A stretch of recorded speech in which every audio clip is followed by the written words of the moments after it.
Assalamualaikum warahmatullahi wabarakatuh. Videonya khusus tujukan ke Yang Mulia Ulama Kedanyo bersama Abu Mudi, ulama karismatik Aceh. Long sangat respect kerana dan long sangat sayang kerana. Cuma awak pada bohal yang long ingin sampaikan Badron Abu Mudi. Yang pertama, long bab biti masalah ngaurinang niat kegop hayal ke urinang lain yang merupakan ubat kuat yang memang dibenarkan, tapi menurut long hanya dah pegang kawan ramai. Yang kedua, masalah konser drone Yang Mulia hanya kerja ham karena yang dakut happy gaji.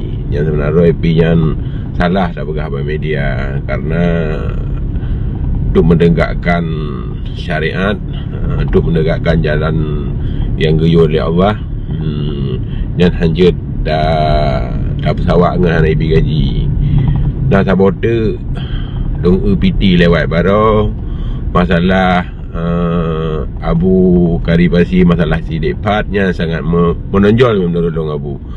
Yang pertama, ne pegah kanam ke kaijak baru kain kenam baru ne terima.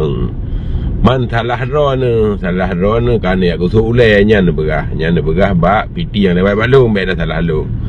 Yang sebenarnya harun getuk bak ulai.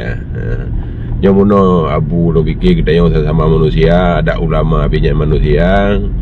Lo fikirnya hal yang wajar lah hidup jak drone karena drone siro gure di Aceh dan dia minta doa restu. Seandainya menyana nak karibasi ne begah yang mentang umat Nabi Muhammad dan hamba Allah hak ya balung. Tapi yang long dukung hanya kosong sah. Ganyan dia pegah mentang jadi mana bahasa yang dia pegah nak ketok baulai yang cocok. Ne Abu Kedapang kan babiti ke dukung kosong sah. Baru sah karena pegah kero langsung ba media. Ikutnya yang kedukung 02, insyaAllah Mualim menang.